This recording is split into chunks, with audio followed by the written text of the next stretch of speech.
नमस्कार दोस्तों, कई बार आपने खबर सुनी होगी, मैंने वीडियोस भी बनाए हैं कई सारे। जब भी यहाँ पर यमन बेस्ड हौती रेबल्स के द्वारा अटैक किया जाता है सऊदी अरब के ऊपर, यूएई के ऊपर, तो इस तरह की न्यूज़ अक्सर सुनने को मिलता है। लेकिन फाइनली आप कह सकते हो सऊदी का जो कोएलिशन है और यमन के अंदर जो हौती रेबल्स हैं, उन दोनों के बीच में, मतलब कि डायरेक्टली बीच में आप नहीं कह सकते हो, क्योंकि एक प्रकार से ये जो सीज फायर डिक्लेयर किया गया है वो सऊदी अरब के द्वारा मिलकर किया गया है और साथ ही साथ जो यमन के अंदर जो पॉलिटिकल पार्टीज हैं उनके द्वारा मिलकर साथ में किया गया है। तो ये पूरा मामला है क्या, ये आप देख सकते हो। Saudi led coalition announces Yemen cease fire ahead of peace talk. तो ये पूरा प्रॉब्लम क्या हुआ था, इस डील में है क्या और क्या आगे जो युद्ध है वो खत्म हो सकता है। काफी कुछ जानने को है इस वीडियो में, चलिए आगे बढ़ते हैं। लेकिन उसके पहले ध्यान रखिएगा, आज से आपको 40% का डायरेक्ट डिस्काउंट मिलेगा मेरे कोड पर और आपको कोड इस्तेमाल करना है अंकित40। आप किसी भी एग्जाम की प्रिपरेशन कर रहे हो, यूपीएससी, जुडिशरी, बैंकिंग, कुछ भी, अगर आप स्टॉक मार्केट भी सीखना चाहते हैं तो अब आपको 33% नहीं,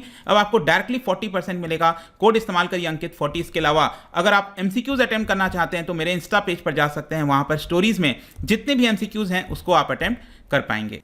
तो चलिए सबसे पहले हम देखते हैं अभी एग्जैक्टली हुआ क्या है। जैसा कि आप इस मैप में देख सकते हो, यहां पर जो मिडिल ईस्ट है इसमें आपको सऊदी अरब, जो कि काफी बड़ा देश है, ठीक है, अरबियन पेनिनसुला इसको कहा जाता है यहां पर पूरा। तो सऊदी अरब और इसके कई सारे कोएलिशन पार्टनर जैसे यूएई हो गया, उन दोनों के द्वारा मिलकर यहां पर एक तरफ ये लोग थे और दूसरी तरफ यमन में अगर आप देखोगे जो रेबल्स हैं जिन्होंने यहां जो सना है इसकी कैपिटल उसको भी कैप्चर कर रखा है, तो उन दोनों के बीच में लगातार यहां पर टेंशंस देखने को मिलता था। अक्सर देखने को मिला है कि हौती रेबल्स ने अटैक कर दिया, यूएई हो गया या फिर सऊदी अरब के जो ऑयल डिपो होते हैं वहां पर अटैक कर दिया, ड्रोन से अटैक कर दिया, रॉकेट से अटैक कर दिया, उसके रिटेलिएशन में फिर सऊदी अरब एयर स्ट्राइक करता है। तो बहुत से मासूमों की जान गई है इस पूरे युद्ध के अंदर। फाइनली यहां पर बताया जा रहा है कि 2016 के बाद पहली बार 2 महीने का ट्रूस डिक्लेयर किया गया। मतलब सऊदी अरब और इनके जो कोएलिशंस हैं इन्होंने मिलकर बोला है कि हम शांति चाहते हैं और 2 महीने के लिए देखा जाएगा कि क्या यहां पर जो शांति है वो बनी रहती है। इसको आगे भी एक्सटेंड किया जा सकता है, लेकिन यहां पर सऊदी अरब का कहना है कि हम किसी भी प्रकार का हमला आपके ऊपर नहीं करेंगे। यही एक प्रकार से सीज फायर जो है सऊदी की तरफ से डिक्लेयर कर दिया गया है, क्योंकि ध्यान रखिएगा जो हौती रेबल्स हैं उन्होंने यहां पर पीस प्रोसेस में शामिल नहीं हुए थे, लेकिन ऑल्दो उन्होंने वेलकम भी किया इस चीज को।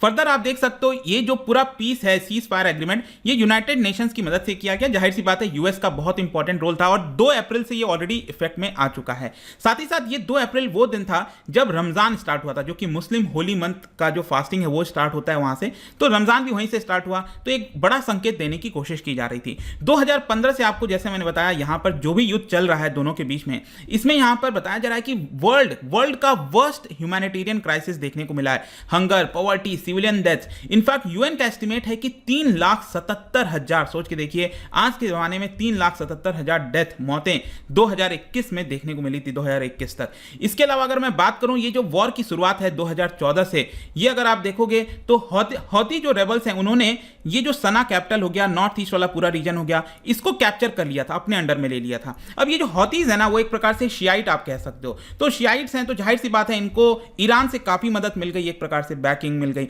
लेकिन जो सऊदी अरब है वो सुन्नी मेजॉरिटी कंट्री है, तो उनको कभी भी पसंद नहीं आया कि आखिरकार जो शिया लोग हैं, जो हौतीज हैं, उन्होंने कैसे यमन को अपने अंडर में ले लिया, और इसी की वजह से दोनों के बीच में बहुत ज्यादा खटास देखने को मिली। तो 2014 में जैसे ही ये कैप्चर किया गया था तो सऊदी अरब ने एक कोएलिशन बनाकर, यूएई के साथ, सभी के साथ यहां पर कोएलिशन बनाकर एयर स्ट्राइक करना स्टार्ट कर दिया यहां पर। और सऊदी अरब को लगा कि वो बहुत ही जल्द यमन को अपने अंडर में ले लेगा, लेकिन अभी तक वैसा हो नहीं पाया। और ये लगातार उस समय से जो वॉर है वो चलती रही है। यूनाइटेड नेशन, यूनाइटेड स्टेट्स, बहुत सारे जो डिप्लोमेट्स हैं गल्फ नेशंस के, कोशिश की गई है कि पीस डील लाने की यहां पर हम लाया जाए, लेकिन ये अभी तक पॉसिबल नहीं था। फाइनली आप कह सकते हो यहां पर जो पीस डील है वो आ चुका है। ऐसा नहीं है कि पीस डील आने से हो सकता है आगे पूरी शांति हो जाएगी, वो देखना होगा कि किस तरह से चीजें टर्न आउट होती हैं। तो ये पीस डील है क्या, इसके अंदर है क्या क्या चीजें। एक तो मैंने आपको बता दिया कि सबसे पहला बोला गया है कि इमीडिएट बेसिस पर जो ग्राउंड, एयर स्ट्राइक, जितनी भी चीजें होती हैं उसको रोक दिया जाएगा। इसके अलावा इस कमर्शियल डील में यह भी बताया जा रहा है कि हौती हेल्ड जो कैपिटल ऑफ सना है वहां से जो फ्लाइट्स हैं उसको ऑपरेट करने दिया जाएगा। अगेन इस मैप में आप देखोगे यहां पर, तो ये वाला जो पूरा हिस्सा है ना, ये हौती रेबल्स के अंडर में है। तो मेन जो पोर्ट हो गया, सना हो गया यहां पर कैपिटल, वो इनके अंडर में है। तो सना से फ्लाइट्स को नहीं जाने दिया जा रहा था। फाइनली कहा गया कि फ्लाइट्स जा सकती हैं वहां पर। इसके अलावा एक और जो पोर्ट है अल हुदैदा अगर आप देखोगे तो यहां पर आपको देखने को मिलेगा, आपके एग्जाम में आ सकता है, ध्यान रखिएगा। रेड सी, यहां पर अगर आप देखो ना तो ये रेड सी में आता है। अगेन राइट साइड में नीचे वाले पिक्चर में आप देखिए ये रेड सी के अंदर आता है अल हुदैदा, ठीक है। तो ये भी आपका जो पोर्ट है वहां पर शिप्स अलाउ किया जाएगा। इसके अलावा यहाँ पर एक सिटी है बहुत इंपॉर्टेंट, तैज, ये आप देख सकते हो नीचे सना के जो नीचे है ये वाला, ये तैज आपको शहर देखने को मिलेगा। तो यहाँ से जो रोड्स हैं वो ओपन कर दिया गया है और फर्दर भी बताया जा रहा है कि बाकी जो रोड्स हैं उसको भी रीओपन करने की कोशिश की जाएगी। जो डिस्कशन है प्रिजनर स्वैप का वो भी किया जाएगा। सऊदी के पास यमन के बहुत सारे प्रिजनर्स हैं, यमन के पास यहाँ पर सऊदी के बहुत सारे प्रिजनर्स हैं, ठीक है। तो उन दोनों के बीच में स्वैपिंग की जाएगी ऐसा भी बोला जा रहा है। और ये जो पीस डील है उसका टाइम भी एक्सटेंड किया जा सकता है। इनफैक्ट बताया जा रहा है कि ये जो पीस डील आया गया उसमें यूएस डिप्लोमेसी का एग्रेसिव रोल है, काफ़ी कोशिश की गई है। और अलॉन्ग विथ हौतीज रियलाइजेशन, साथ में हौतीज को भी ये लगा कहीं ना कहीं कि ये जो वॉर है वो तो चलता जा रहा है, उनको भी नुकसान हो रहा है, तो कहीं ना कहीं वो भी इस चीज को मानने को रेडी हैं। इनफैक्ट मैं आपको बताऊं तो हुआ क्या था ना कि यहां से जब कैप्चर किया था हौतीज रेबल ने और प्रेसिडेंट को हटा दिया था 2014 में, प्रेसिडेंट को हटा दिया था। तो ये प्रेसिडेंट थे, क्या चले गए ये चले गए सऊदी अरब में। कहने का मतलब आप भारत का एग्जाम्पल लो, तिब्बत से जब वहां से हटाया गया बुद्धिज्म और 1959 में जो पूरा कार्यकाल देखने को मिला था, तो अल्टीमेटली आज भी आप देखोगे तो तिब्बत गवर्नमेंट इन एग्जाइल ये आपका धर्मशाला से चलती है, हिमाचल प्रदेश के अंदर आपने देखा होगा, राइट। तो धर्मशाला से वो गवर्नमेंट इन एग्जाइल उसको कहा जाता है। तो सेम चीज क्या था कि सऊदी अरब से गवर्नमेंट इन एग्जाइल चल रही थी और उसके प्रेसिडेंट भी थे, तिब्बत के भी प्रेसिडेंट आपको भारत में देखने को मिलेंगे। तो यहां पर क्या हुआ, जैसे ये ट्रूस डील अनाउंस किया गया, प्रेसिडेंट ने स्टेप डाउन कर दिया और सारी पावर एक प्रेसिडेंशियल काउंसिल, एक बहुत सारे मेंबर्स की काउंसिल बना दी गई। वो लोग इन सारी चीजों को देखेंगे, जितना भी एफर्ट होगा टॉक्स का, पीस का, ये सारे देखेंगे। और ये ट्रांजिशन पीरियड बोला गया है, देखते हैं यहां पर चीजें सफल होती हैं कि नहीं। लेकिन क्वेश्चन यह है कि हौतीज रेबल ने क्या कहा है इस पूरे डील को लेकर।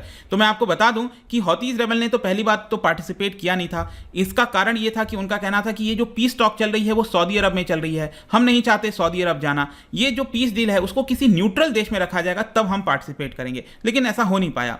डिस्पाइट दिस अगर आप देखो ना तो जो इसके स्पोक्स पर्सन हैं हौतीस के जो रेबल ग्रुप है यमन का, तो उनके द्वारा इस ट्रूस डील को वेलकम किया गया है। उन्होंने कहा है कि ये डील की क्रेडिबिलिटी तब देखी जाएगी जब इसका प्रॉपर इंप्लीमेंटेशन होगा, मतलब जो अनाउंस किया गया मैंने आपको बताया उसका इंप्लीमेंटेशन कैसे होता है। इसके अलावा जरूरी यह है कि यमन इतना ज्यादा बिखर चुका है, ये जो देश है ना, उसको इकोनॉमिक आर्थिक सहायता की जरूरत है। और इसलिए सऊदी अरब और यूएई ने अनाउंस किया है कि हम पूरा सपोर्ट करेंगे। $3 बिलियन का प्रॉमिस किया गया है अभी के लिए न्यू फाइनेंशियल एड के तौर पर, जिसमें $2 बिलियन ये लोग सबसे पहले क्या करेंगे, सेंट्रल बैंक जो है यमन का वहां पर दिया जाएगा और बाकी जो है डेवलपमेंट प्रोजेक्ट्स में लगाए जाएंगे। इनफैक्ट मोहम्मद बिन सलमान अगर आप देखोगे तो वो काउंसिल मेंबर्स के साथ मुलाकात भी की है उन्होंने। ये जो प्रेसिडेंशियल काउंसिल बनाया गया ना नया उनके मेंबर्स के साथ भी मुलाकात हुआ है। तो ये सब कुछ है। जहां तक भारत का क्वेश्चन है, देखो भारत की से भी पूछा गया कि आप इसको लेकर क्या कहते हो, तो जाहिर सी बात है हमने वेलकम किया है इस चीज को और ये कहा है कि एक पॉजिटिव मोमेंटम है और इसको कोशिश करना चाहिए कि परमानेंट जो युद्ध चल रहा था उसको